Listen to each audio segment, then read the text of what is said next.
Oke, assalamualaikum warahmatullahi wabarakatuh. Selamat pagi semuanya. Pada kesempatan kali ini, kelompok kami akan mempresentasikan hasil analisis performa database dan strategi optimasi sistem basis data. Studi kasusnya sistem akademik dan e-commerce. Oke, kelompoknya ada saya sendiri, ada Mbak Eka, ada Mbak Selin, lalu ada Mbak Azel. Oke, berikut adalah agenda presentasi kali ini. Yang pertama kita ada latihan analisis kasus sistem akademik atau KRS. Dalamnya ada kondisi data monitoring, identifikasi penyebab, parameter performa bermasalah, lalu ada strategi optimasi dan pengukuran. Kemudian ada tugas kelompok studi kasus e-commerce. Jadi nanti bakal ada identifikasi 5 permasalahan, analisis penyebab teknis, rekomendasi optimasi, matriks prioritas implementasi, lalu kesimpulan penutup.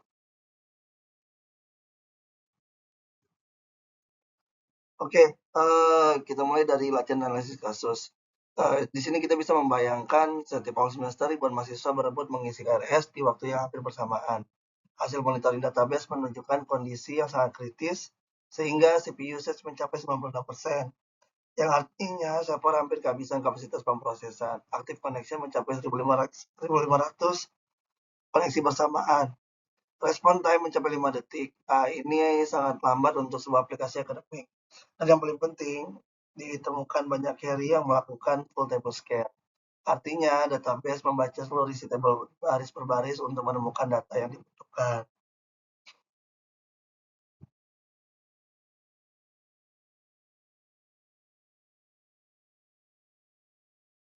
Oke, lalu kemudian ada identifikasi 3 penyebab utama masalah. Dari data monitoring tersebut, kami mengidentifikasi 3 penyebab utama. Yang pertama ada query deficient atau full table scan. Itu banyaknya query melakukan full table scan karena tidak ada indeks pada kolom-kolom yang sering dicari, seperti kode mata kuliah atau NIM. Kedua, lonjakan concurrent users. Lalu saat pengisian KRS, ribuan mahasiswa mengakses bersamaan, menyebabkan connection pool penuh dan CPU overload hingga 96%. Ketiga, tidak adanya mekanisme caching. Data yang sifatnya statis seperti data waktu kuliah, jadwal kuliah seharusnya bisa disimpan di cache, lalu bukan di query ulang ke database setiap kali ada permintaan. Halo, saya Selina. Saya di sini akan coba menjelaskan slide berikutnya, yaitu mengenai parameter performa bermasalah. Jadi, parameter performa mana aja sih yang menunjukkan masalah? Sebenarnya, keempat parameter yang terpantau semuanya bermasalah. CPU usage di 96% jauh melampaui threshold normal di bawah 70%. Active connection sebanyak 1.500 menunjukkan connection pool hampir penuh. Lalu respon time 5 detik sangat jauh dari target ideal di bawah 200 milidetik. Dan yang menjadi akar masalah, banyak query melakukan full table scan, dan perlu diperhatikan juga bahwa keempat parameter ini saling berkaitan secara kausal. Full table scan menyebabkan CPU tinggi. CPU tinggi membuat respon time menjadi lambat, dan respon time yang lambat menyebabkan koneksi yang menumpuk karena pengguna belum selesai diproses. Oke, di slide selanjutnya di sini membahas strategi optimasi dan pengukuran. Untuk strategi optimasi, kami mengusulkan 5 langkah. Pertama dan paling krusial, tambahkan indeks pada kolom-kolom yang sering digunakan untuk pencarian seperti NIM, kode mata kuliah, dan semester. Ini akan mengubah full table scan menjadi indeks scan yang jauh lebih cepat. Kemudian yang kedua, optimasi query dengan menghindari select bintang dan menggunakan klausa where yang spesifik. Kemudian yang ketiga, implementasi Redis cache untuk data yang jarang berubah seperti jadwal kuliah. Kemudian yang keempat, buat database replika untuk memisahkan beban write dan read. Kemudian yang kelima, terapkan connection pooling untuk mengelola koneksi secara efisien. Untuk mengukur keberhasilan, kita bisa menggunakan KPI seperti yang tertera di tabel. Kemudian untuk targetnya, yaitu CPU turun di bawah 70%, respon time di bawah 500 milidetik, dan full table scan berkurang signifikan. Oke, di slide berikutnya ini membahas tugas kelompok. Yaitu studi kasusnya itu adalah sebuah perusahaan e-commerce yang mengalami berbagai masalah performa. Gejala yang dilaporkan antara lain website lambat saat diskon besar, dashboard BI terlambat diperbarui, banyak data pelanggan duplikat, CPU database mencapai 95%, belum menggunakan caching, dan query pencarian produk membutuhkan waktu lebih dari 6 detik. Dan berikut adalah hasil analisis lengkap dari kelompok kami yang akan dijelaskan di slide berikutnya. Oke, di sini membahas identifikasi permasalahan. Kami mengidentifikasi 6 permasalahan utama. Yang pertama, website lambat saat diskon besar. Ini masuk kategori masalah skalabilitas dan bersifat kritis karena berdampak langsung pada pendapatan. Kemudian yang kedua, query pencarian produk lebih dari 6 detik. Ini masalah efisiensi query yang sangat kritis karena pencarian adalah fitur utama e-commerce. Kemudian yang ketiga, CPU database 95%. Ini menunjukkan server sudah overload. Kemudian yang keempat, dashboard BI terlambat diperbarui. Ini juga menghambat pengambilan keputusan bisnis. Kemudian yang kelima, belum adanya caching. Ini juga adalah kelemahan arsitektur yang memperparah semua masalah lainnya. Kemudian yang keenam, banyak data pelanggan duplikat, dan ini menjadi masalah kualitas data yang berdampak pada analisis dan pemasaran. Oke, selanjutnya mari kita bahas penyebab teknisnya satu persatu.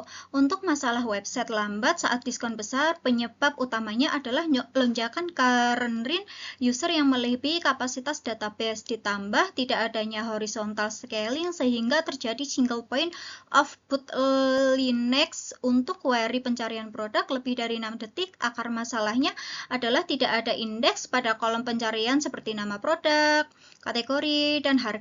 Query mungkin menggunakan slash, bintang, dan like dengan wheel chart di awal yang membuat indeks tidak bisa digunakan. Untuk CPU, 95% penyebabnya adalah kombinasi dari query berat yang berjalan bersamaan, full table scan, dan yang sangat umum di industri, dashboard BI membaca langsung dari database operasional OLTP, bukan dari database reporting terpisah.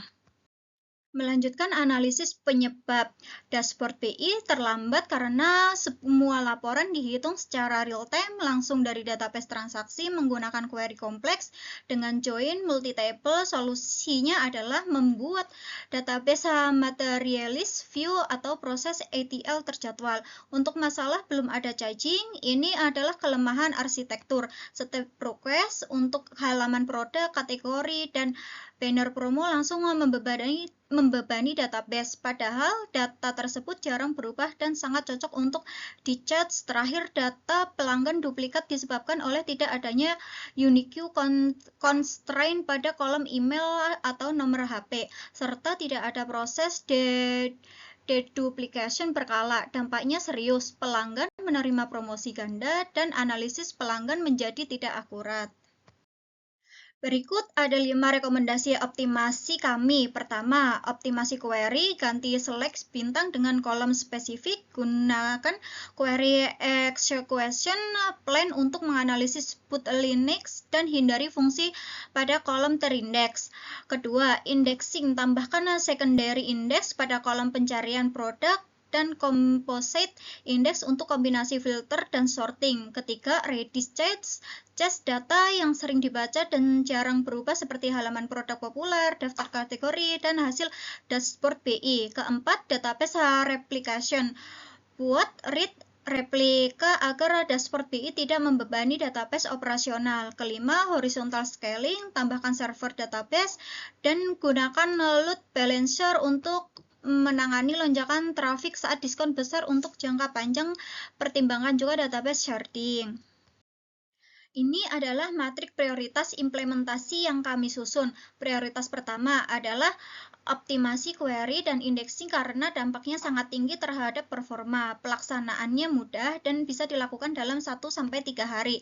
Ini adalah quick win yang paling efektif. Prioritas kedua, implementasi Redis change juga relatif mudah dan memberikan dampak besar dalam mengurangi beban database. Prioritas ketiga, database replication membutuhkan waktu lebih lama, sekitar 1-2 minggu, tapi sangat penting untuk memisahkan beban reporting dari transaksi. Prioritas keempat, data duplication dan unique constraint untuk memperbaiki kualitas data pelanggan. Dan prioritas kelima, horizontal scaling, meskipun dampaknya sangat tinggi, pelaksanaan paling kompleks dan membutuhkan waktu 2-4 minggu. Prinsip kami mulai dari solusi dengan dampak terbesar dan risiko terendah terlebih dahulu. Baik, terima kasih Kak Fia atas penjelasannya. Di sini saya akan melanjutkan menjelaskan tentang target dampak yang diharapkan setelah mengimplementasi optimasi. Query pencarian produk yang tadinya lebih dari 6 detik ditargetkan turun menjadi di bawah 500 milidetik melalui indexing dan optimasi query. CPU database dari 95% turun ke di bawah 70%.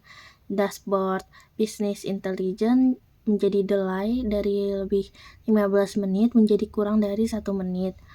Website response saat diskon dari sangat lambat menjadi di bawah 1 detik dan data duplikat pelanggan ditargetkan kurang dari 0,5%. Seperti yang disebutkan dari model 13, dalam banyak kasus perbaikan query dan indeks memberikan dampak yang jauh lebih besar dibandingkan hanya menambah spesifikasi server. Sebagai kesimpulan dari studi kasus yang kami analisis, yang pertama ada analisis kasus sistem akademik, di mana perlambatan saat KRS disebabkan oleh full table scan, lonjakan koneksi, dan tidak ada caching. Solusinya yaitu indexing, query optimization, Redis cache, dan database replika. Pelajaran utama yang bisa diambil adalah database yang lambat tidak selalu membutuhkan server baru. Lalu untuk studi kasus yang kedua ada e-commerce. Langkah pertama yang harus dilakukan adalah analisis performa dan identifikasi akar penyebabnya. Dalam banyak kasus, optimasi query dan penambahan indeks sudah bisa memberikan peningkatan performa yang sangat signifikan. Redis cache dan database replication menjadi langkah strategis berikutnya, dan horizontal scaling dipersiapkan untuk pertumbuhan jangka panjang.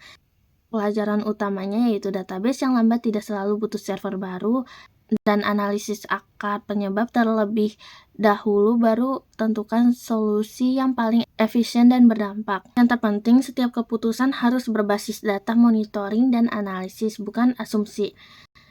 Demikian dari kami, kurang lebihnya mohon maaf. Wassalamualaikum warahmatullahi wabarakatuh. Terima kasih.